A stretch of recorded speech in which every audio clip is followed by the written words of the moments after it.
নমস্কাৰ মৰমৰ ছাত্ৰ ছাত্ৰীসকল, তোমালোকৰ প্ৰিয় চেনেল মেথছ অসমলৈ স্বাগতম জনাইছো। মই মোল্লা ছাৰে। মই তোমালোকৰ আজি 13 নম্বৰ পাঠটো কৰিবলৈ যত্ন কৰিম। ইতিমধ্যে তোমালোকে জানাই যে তোমালোকৰ এই প্ৰিয় চেনেলৰ জৰিয়তে তোমালোকে নৱম শ্ৰেণীৰ পুনৰ আলোচনা অধ্যায়ৰ অনুশীলনী R1 কমপ্লিট কৰি দিছো। নিশ্চয় তোমালোকৰ সেই অনুশীলনীৰ জৰিয়তে তোমালোকৰ উপকাৰত আহিছে। গতিকে আজি আমি আৰু এটা নৱম শ্ৰেণীৰে সেই তোমাৰ পুনৰ আলোচনাৰ আৰু এটা পাৰ্ট আছে, ভাগ আছে। সেই ভাগটো হল কি পৰিমিতি। আজি আমি তোমালোকৰ আগত তোমালোকৰ সৈতে আলোচনা কৰিম কি এই পুনৰ আলোচনা চেপ্টাৰৰ দ্বিতীয় অংশটো। সেই অংশটোত আছে কি পৰিমিতি। এই পৰিমিতিৰ আৰু আমি অলৰেডি পৰিমিতিৰ বিষয়ে আগৰ ক্লাছখিনিত পঢ়ি আহিছিলো, সেইখিনি আমি আজি পুনৰ আলোচনা কৰিম। ওকে, ঠিক আছে। তেতিয়াহ'লে তোমালোকে মোৰ লগত সন্দেহ কোৱা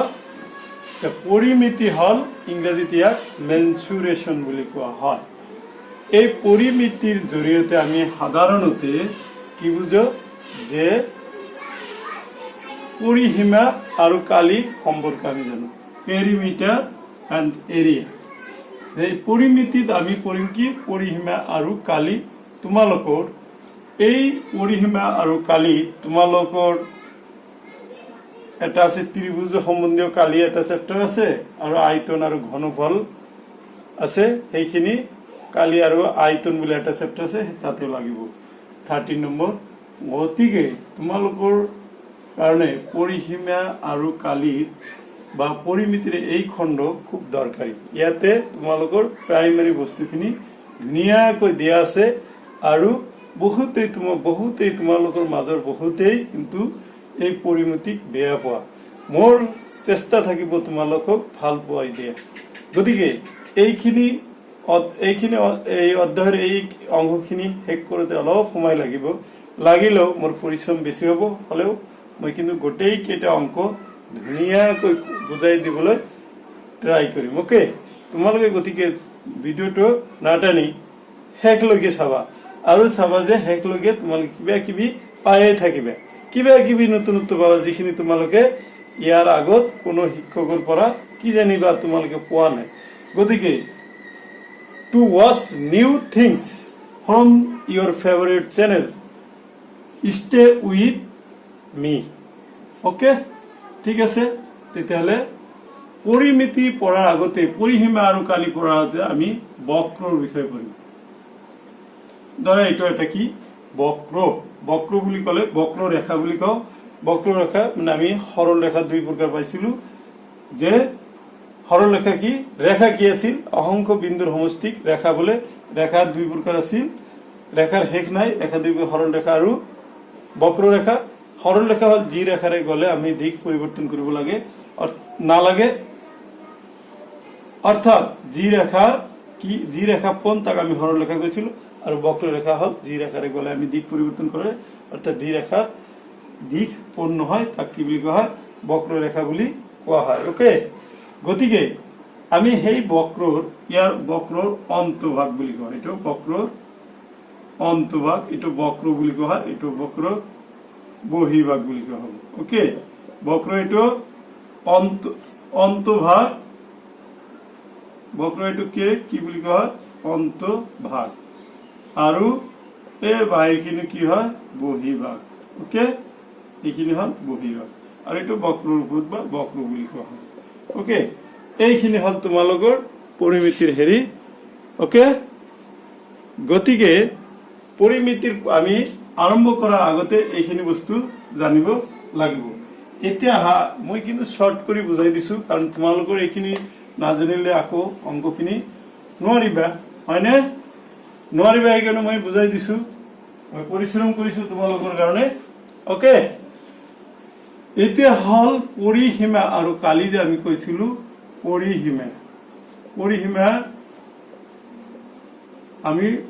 পৰিসীমা আৰু বৃত্ত বা বৃত্তাকাৰ বস্তুৰ ক্ষেত্ৰত পৰিধি বুলিও কোৱা হয়।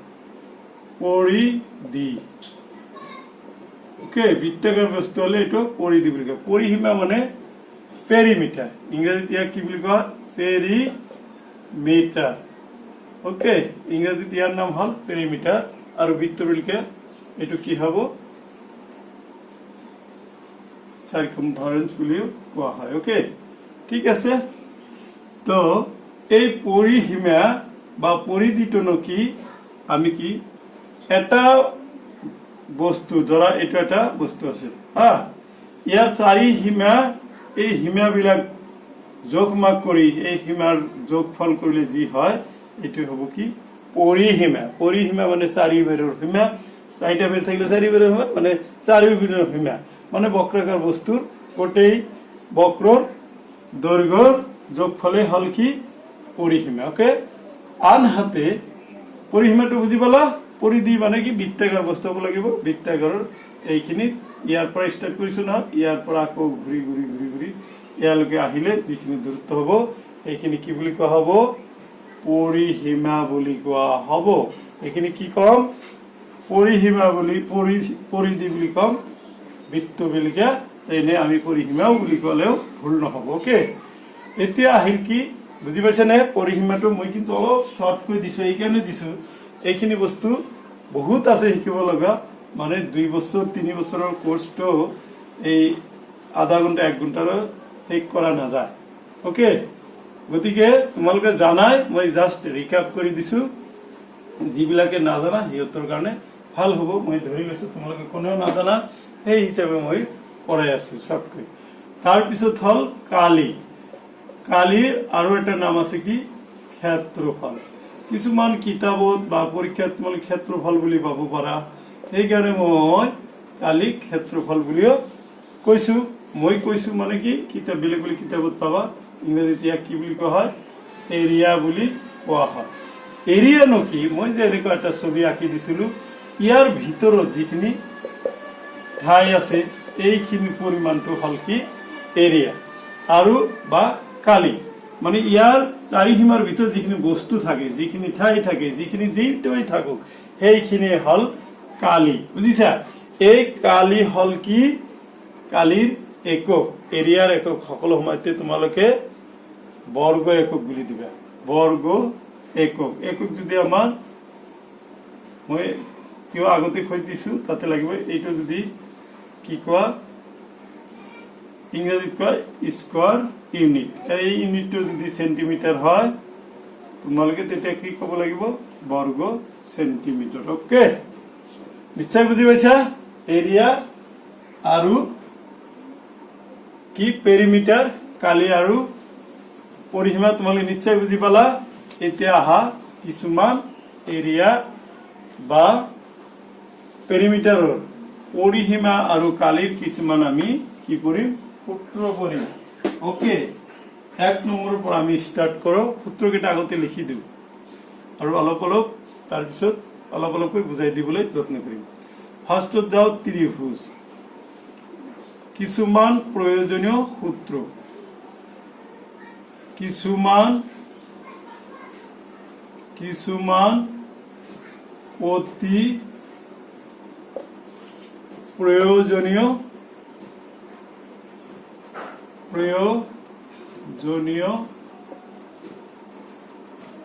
সূত্ৰ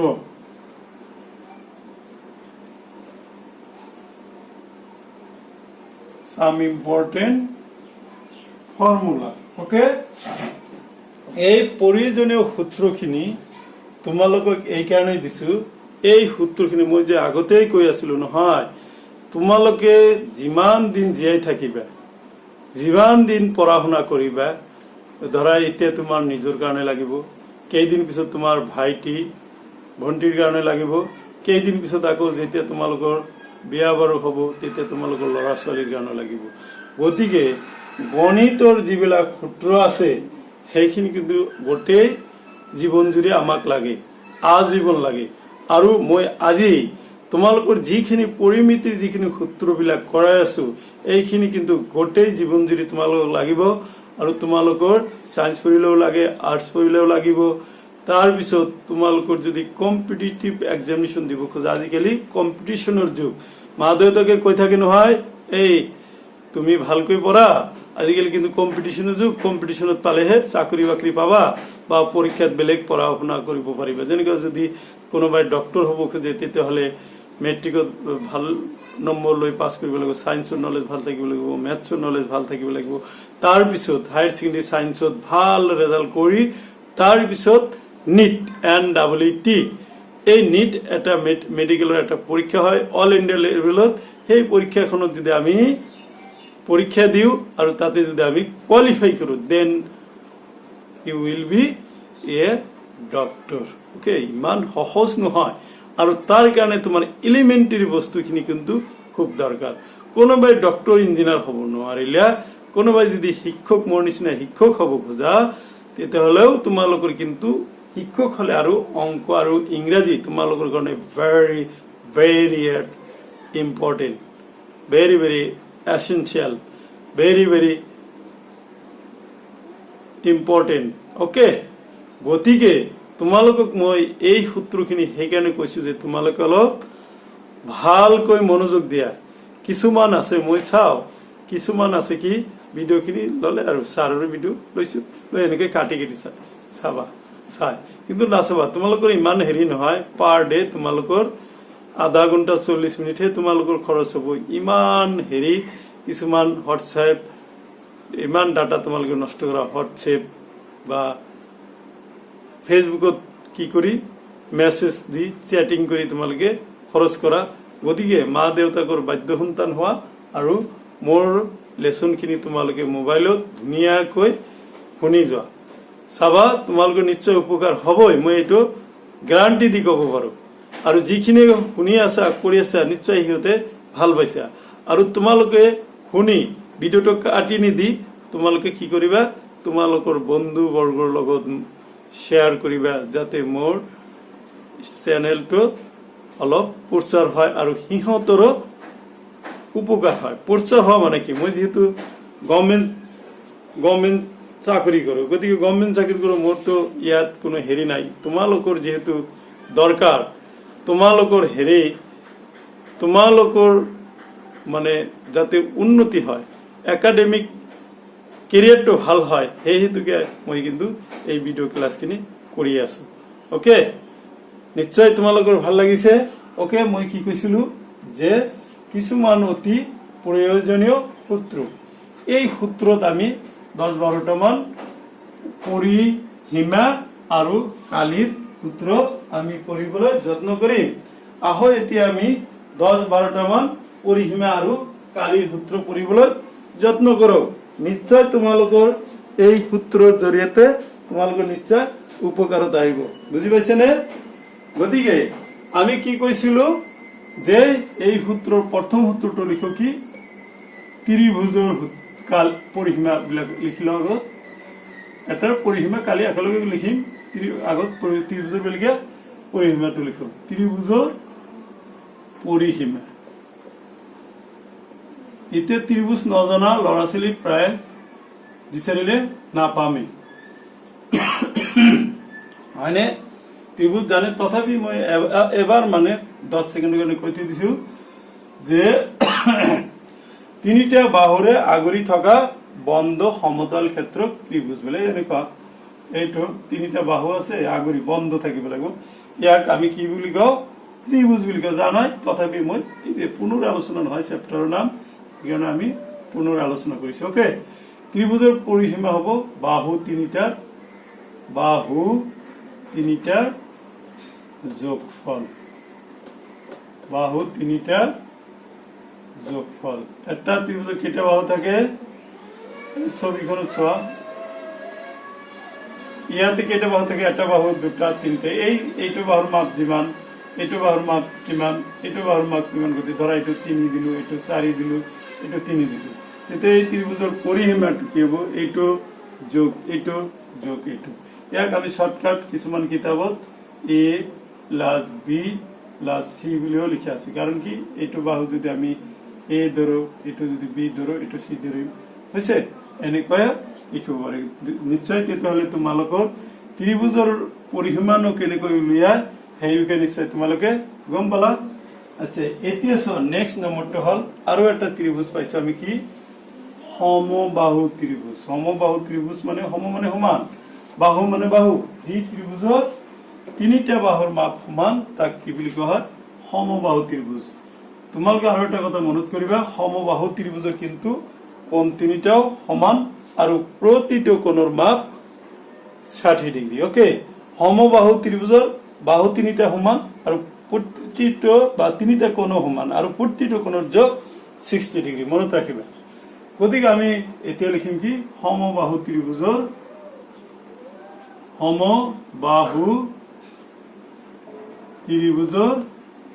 পৰিসীমা। সমবাহু ত্ৰিভুজৰ পৰিসীমা। সমবাহু ত্ৰিভুজ নো কি আমি কি পাইছো সমবাহু ত্ৰিভুজ মানে যি ত্ৰিভুজৰ তিনিটা বাহুৰ মাপ সমান। সে ধৰা এইটো এটা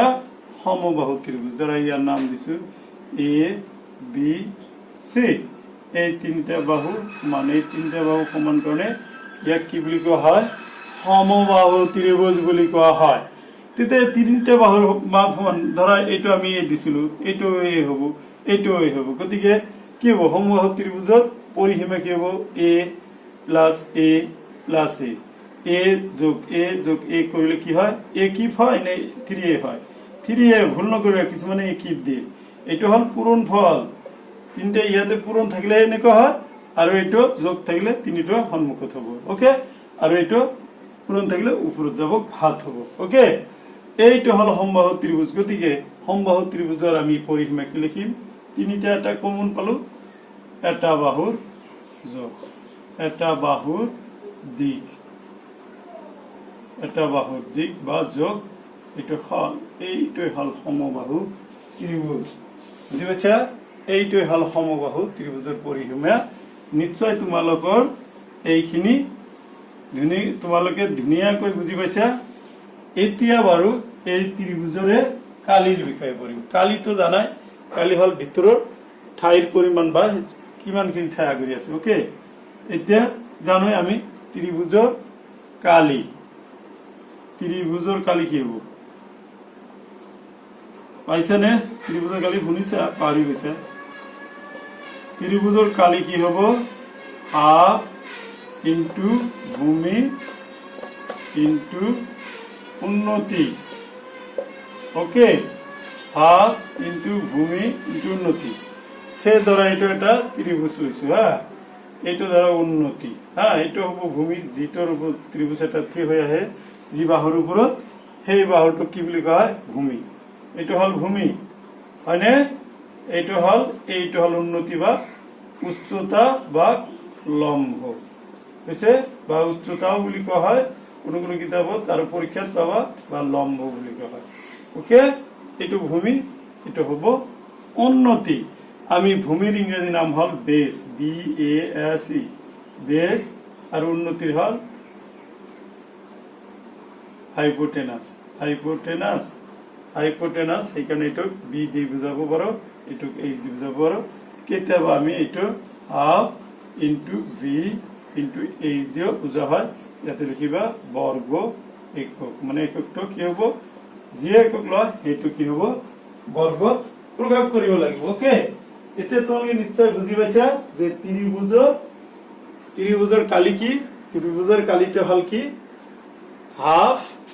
ইন্টু ভূমি ইন্টু উন্নতি, নাইবা তোমালোকে half into V into H বুলিও লিখিব পাৰা। 4 নম্বৰটো হল কি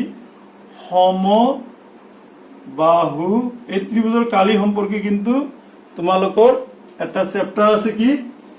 যে ত্ৰিভুজৰ কালি বুলি এটা চেপ্টাৰ আছে। সেই চেপ্টাৰটোত কিন্তু তোমালোকৰ এইটো লাগিব, সেইটো বোধ কৰো 12 নম্বৰ চেপ্টাৰ, সেই 12 নম্বৰ চেপ্টাৰত এইটো লাগিব। ওকে, নেক্সট কাম আহা সমবাহু ত্ৰিভুজৰ কালি। এইটো চেপ্টাৰত কিন্তু এই কালিবিলাক পৰিসীমাবিলাক ধুনীয়াকৈ লাগিব। সমবাহু ত্ৰিভুজৰ কালি হল, তলত লিখো, এইটো মুছি দিও নহলে সমবাহু ত্ৰিভুজৰ কালি হব, এইটো নালাগে, এইটো হৈ গল। বুজি পাইছা? সমবাহু ত্ৰিভুজৰ কালি হল কি √3/4 এ স্কয়ার বর্গ একক এ বুলি কলে কি হয় এইটো হল এ মানে কি যত এ হল এটা বাহুর দিক এই যে লিখিছিল না এটা বাহুর দিক কার এটা বাহুর দিক সমবাহু ত্ৰিভুজৰ এটা বাহুৰ দিক হোক আমি কিহেৰে বুঝাও কিহেৰে বুঝাও ওকে এ দি বুঝাও হইছে গতিকে আমি কি পালো সমবাহু ত্ৰিভুজৰ পৰিসীমাটো পালো বাহু তিনিটাৰ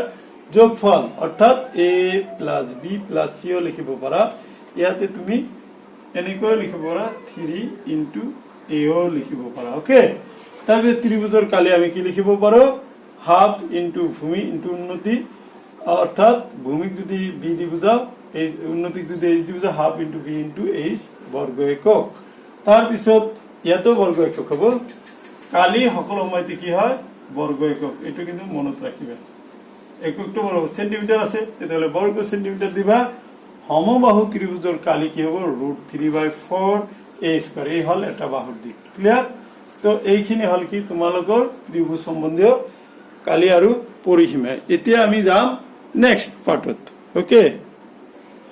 এতিয়া আহো আমি 5 নম্বৰ সূত্ৰটোলৈ 5 নম্বৰত হ'ব কি আয়তৰ পৰিসীমা ওকে আয়তন কি আৰু 6 নম্বৰটো হ'ব আয়তৰ কালি সোয়া আয়ত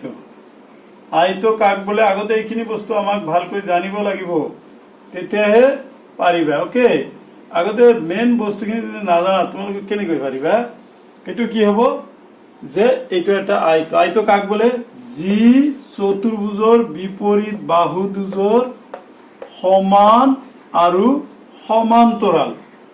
সমান হ'ব লাগিব আৰু সমান্তৰাল হ'ব লাগিব সমান্তৰাল বুলি ক'লে সমান্তৰাল ৰেখা কি যি ৰেখা কেতিয়াও কটাকটি নকৰে আৰু যিকোনো অৱস্থানৰ পৰা সেই ৰেখা দুটাৰ মাজত যদি দুটা ৰেখা কেতিয়াও কটাকটি নকৰে আৰু যিকোনো অৱস্থানৰ পৰা যদি ৰেখা দুডালৰ মাজৰ দূৰত্ব সমান হয় তেতিয়াহ'লে তাক কি বুলি কোৱা হয় আয়ত এই সমান্তৰাল সৰলৰেখা বুলি কোৱা হয় আৰু আয়ত হল কি যি চতুৰ্ভুজৰ এই বিপৰীত বা মুখামুখি বাহু দুজৰ এইটো আৰু এইটো সমান এইটো সমান হ'ব যদি সমান হয় তেতিয়াহ'লে এইটো কি হ'ব আয়ত হ'ব সেই কাৰণে আমি এনেকৈ দিছো ওকে এইটো হ'ব আয়ত আৰু এটা কথা মনত ৰাখিবা আয়তৰ প্ৰতিটো কোণ এক সমকোণ বা 90 ডিগ্ৰী হয় ওকে আয়তৰ প্ৰতিটো কোণ এক সমকোণ হয় যেটো এইটো কোৱা হয় দিগক ইংৰাজীত কোৱা হয় লেংথ আৰু এইটো কোৱা হয় ব্ৰেথ মানে প্ৰস্থ দিগক দীঘল বুলিও কোৱা হয় দিগক কি বুলি কোৱা হয় দীঘল বুলি কোৱা হয় দৈৰ্ঘ্য বুলি কোৱা হয় হৈছে আকৌ প্ৰস্থ পথালি বুলিও কোৱা হয় বহল বুলিও কোৱা হয় ওকে তেতিয়াহ'লে এইটো হল হেৰি যেহেতু ইয়াৰ ইংৰাজী নাম লেংথ ইয়াক কেতিয়াবা এল দিও বুজা হয় ইয়াৰ যদি ইংৰাজী নাম ব্ৰেথ গতিকে ইয়াক কেতিয়াবা বি দিও বুজা হয় ওকে বুজি পাইছা আয়ত কি আয়ত সম্বন্ধে এতিয়া আমি কি কৰিম বুজি পালা আয়তৰ পৰিসীমাটো হ'ব 2 ইনটু দিক প্লাস প্ৰস্থ আয়তৰ পৰিসীমাটো কি 2 ইনটু দিক আমি কিহেৰে বুজাইছিলো এল প্লাস বি পিছে এইটো আৰু আয়তৰ কালি হ'ব তোমালোকৰ দিক ইনটু প্ৰস্থ এইটো তোমালোকে জানা তথাপি মই কৈ দিছো যে আয়তৰ কালি কি দিক পূৰণ প্ৰস্থ দিক আমি কিহেৰে বুজাইছো এল ইনটু বি এইটো কি বৰ্গ একক লিখিবা এইটো বৰ্গ একক কালি সকলো সময়তে যিকোনো কালি বা ক্ষেত্ৰফল সময়তে কি হ'ব বৰ্গ একক হ'ব ওকে স্কয়াৰ ইউনিট তেতিয়াহ'লে আমি কি পালো যে আয়তৰ দ্বাৰা পৰিসীমা উলিয়াব দিছে এইটো এটা আয়ত আছে এইটো দিক এইটো জানিলে আমি এইটো জানিম সেইকাৰণে এইটো আৰু এইটো জানিলে আমি এইটো জানিম সেইকাৰণে দুটা এল আছে আৰু দুটা বি আছে এই দুটা যোগ কৰা কি কৈছো যে চাৰি সীমাৰ যোগফল ইয়াতে 2 কমন যায় B plus L plus B হৈ গ'ল নহয় এইটো হল আয়তৰ পৰিসীমা ওকে ঠিক আছে বাৰু এতিয়া আমি আয়তৰ পৰিসীমা আৰু কালি পালো ওকে এতিয়া আহো আমি বৰ্গলৈ এইবিলাক ম্যাক্সিমামে জানা কিন্তু কিছুমানে নাজানা আৰু যিখিনিয়ে জানা কিছু বস্তু যদি লুকাই আছে এইখিনি ইয়াতে পাই যাবা গতিকে খুব দৰকাৰী এইখিনি হল প্ৰাইমাৰী থিং যেনেকৈ আমি সংখ্যা তাৰ পিছত পূৰ্ণ সংখ্যা স্বাভাৱিক সংখ্যা পঢ়িলো ঠিক সেনেকৈ পৰিমিতিত এইখিনি বস্তু দৰকাৰী নেক্সট আহিল কি আমাৰ নেক্সট কি আহিব পঢ়িলো নহয় নেক্সট হ'ব 6 নম্বৰ দিছিলো না 6 7 নম্বৰ হ'ব 7 নম্বৰত হ'ব কি বৰ্গৰ পৰিসীমা বৰ্গৰ পৰিসীমা বৰ্গৰ পৰিসীমানো কি বৰ্গৰ পৰিসীমা বাহু পূৰণ বাহু তাৰমানে বাহু পূৰণ বাহুক আমি বাহু স্কয়াৰ বুলি কওঁ সরি পরিসীমা কি আছে দে ভুলভাল কি বর্গটো কি বুঝাই দিছো আগতে তার পিছত পরিসীমাটো লিখো বর্গ কাক কোৱা হয় যি চতুৰ্ভুজৰ কি হয়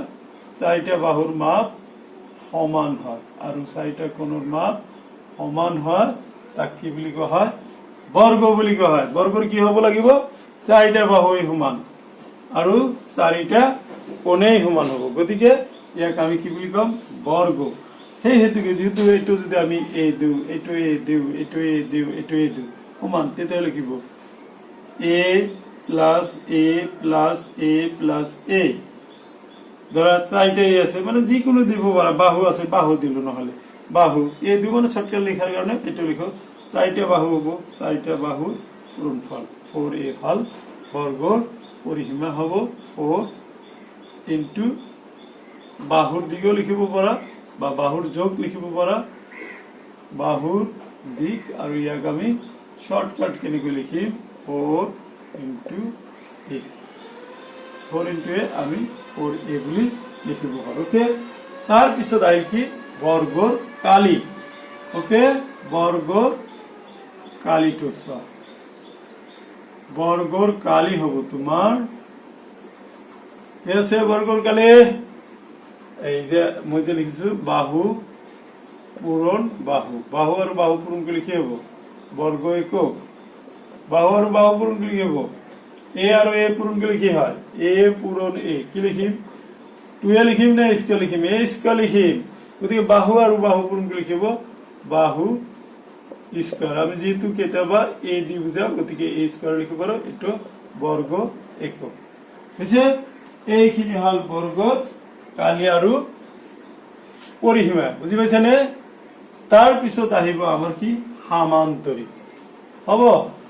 সামান্তৰিক আহিব এটো মুছি দিছো দি আমি যাম কলৈ সামান্তৰিক লৈ এতিয়া যাম ওকে এতিয়া আমি পঢ়িম কি সামান্তৰিকৰ পৰিসীমা আৰু সামান্তৰিকৰ কালি এই সামান্তৰিকৰ পৰিসীমা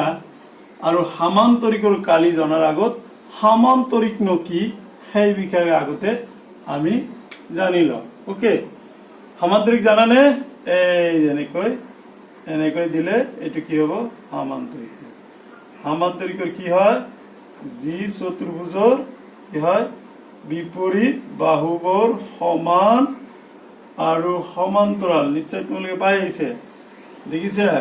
আমি 9ত পঢ়ো কিন্তু 9ত পঢ়িলেও আমাৰ এইখিনি বস্তু জানিবলগীয়া হয় সেইকাৰণে এই চেপ্টাৰটোৰ নাম দিছে কি পুনৰ আলোচনা তোমালোকৰ পৰিসীমা মানে কি সামান্তৰিক মানে কি যি চতুৰ্ভুজৰ বিপৰীত বাহুবোৰ সমান আৰু সমান্তৰাল সেই চতুৰ্ভুজক আমি কি বুলি কওঁ সামান্তৰিক বুলি কওঁ ওকে যি চতুৰ্ভুজৰ বিপৰীত বাহুবোৰ সমান আৰু সমান্তৰাল তাক কি বুলি কোৱা হয় সামান্তৰিক বুলি কোৱা হয় গতিকে সামান্তৰিকৰ পৰিসীমা আৰু আয়তৰ পৰিসীমা একে ওকে সামান্তৰিক আৰু আয়তৰ পৰিসীমাটো একে হ'ব গতিকে আমি পৰিসীমাত কি লিখিম 2 দুটা বাহু আছে নহয় 2 ইনটু দিক প্লাস প্রস্থ হৈছে ইকুয়াল টু কি হ'ব এটো 2 ইনটু দিগক যদি এল ধৰো এল প্লাস বি হ'ব ওকে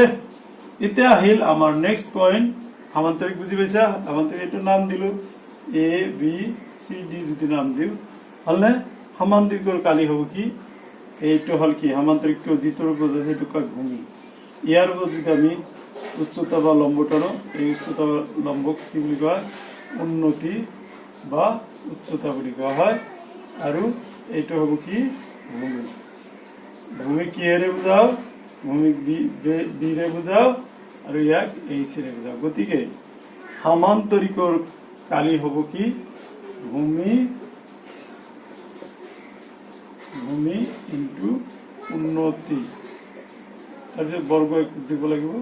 বৰ্গ এইটো কালিৰ মানে এইটো হয় গতিকে বি ডি কি বুজায় বি ইনটু এইচ বুজি পাইছেনে বৰ্গ একক গতিকে এইখিনি হল কি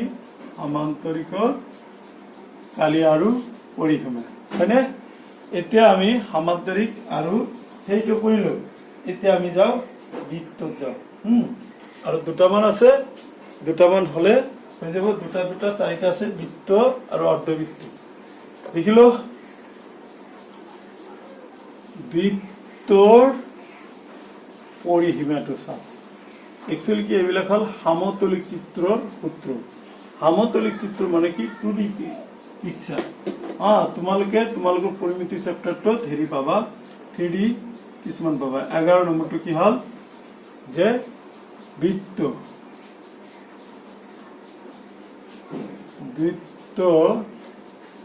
মানে বৃত্তৰ পৰিসীমা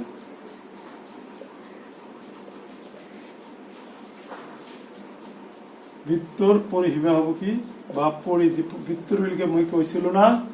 এটো কি বুজায় পৰিধি বুজায় হ'ব ইকুৱেল টু এটো সাৰকামফাৰেন্স বুলি কোৱা হয় সি দিও বুজাব পাৰে সো আমি নুবুজাও ডাইৰেক্ট লিখো পৰিধি ইকুৱেল টু কি 2 পাই r থিয়া ডাঙৰ কথাটো হল নহয় এইবিলাক সাৰে কি লিখিলে তে আগতে আমি বৃত্তটো কি এই বিষয়ে জানো কোনো এটা বিন্দু কেন্দ্ৰ কৰি সেই বিন্দুৰ পৰা সমদূৰত্বত থকা বিন্দুৰ সমষ্টিক বৃত্ত বলে কি কৈছো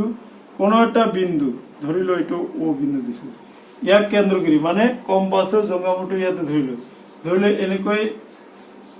ইয়াত কি আছে ৰেখা মানে কি অসংখ্য বিন্দুৰ সমষ্টি গতিকে কোনো এটা বিন্দু কেন্দ্ৰ কৰি সেই বিন্দুটোৰ পৰা সমান দূৰত্বত থকা ৰেখাৰ সমষ্টিক আমি কি বুলি কওঁ বৃত্ত বুলি কওঁ এই বৃত্তৰ মূল যিটো বিন্দু কেন্দ্ৰ কৰিছিলো তাক কোৱা হয় কেন্দ্ৰবিন্দু বা মূল বিন্দু ওকে ইয়াক চেণ্টাৰ বুলি কয় সি ই কি কব বৃত্ত আৰু বৃত্তৰ যিকোনো অংশ যদি আমি সংযোগ কৰো ধৰা ইয়াক দিছি এই তেতিয়াহলে এই যে ইয়াৰ পৰা এইখিনি যে দূৰত্ব ইয়াক কোৱা হয় আৰ দি বুঝায় মানে কি ব্যাসাৰ্ধ তেতিয়াহলে ব্যাসাৰ্ধৰ সূত্ৰটো কি যে বৃত্তৰ কেন্দ্ৰ আৰু বৃত্তৰ যিকোনো অংশ সংযোগী ৰেখাক বৃত্তটো ব্যাসাৰ্ধ বলে ব্যাসাৰ্ধৰ ইংৰাজী নাম কি ব্যাসাৰ্ধৰ ইংৰাজী নাম হল ৰেডিয়াস এখানে ৰেডিয়াসৰ প্ৰথম আখৰ এই আৰ টো লোৱা হয় বুজি পাইছা এইখানে হল ব্যাসাৰ্ধ বৃত্তৰ কি পালো ব্যাসার্ধ আচ্ছা এই যে এতিয়া আমি নাও কাম টু আওয়ার পয়েন্টস এতিয়া আমি মেইন বস্তু লৈ আহো পাই ইয়াক কি বুলি কোৱা হয় পাই অসমীয়াত লিখিলে পাই ইয়াৰ মান জানানে ইয়াৰ মান 22/7 বা 3.14 লিখিব পাৰে এটো আসন্ন মান এক্সাক্ট মান নহয় বুজি পাইছা এটো কি নহয় এক্সাক্ট মান কিন্তু নহয় দে কোনো কাৰণতে এটো এক্সাক্ট মান হ'ব নোৱাৰে তোমালোকে এটা কথা জানিব পাৰা পাই ইকুয়াল টু আমি কি লিখিব পাৰো পাই মান কি c বাই d এইটো হল পাই মান এতিয়া কথা হল স্যার আপুনি কি হোক c আৰু d লিখিলে সো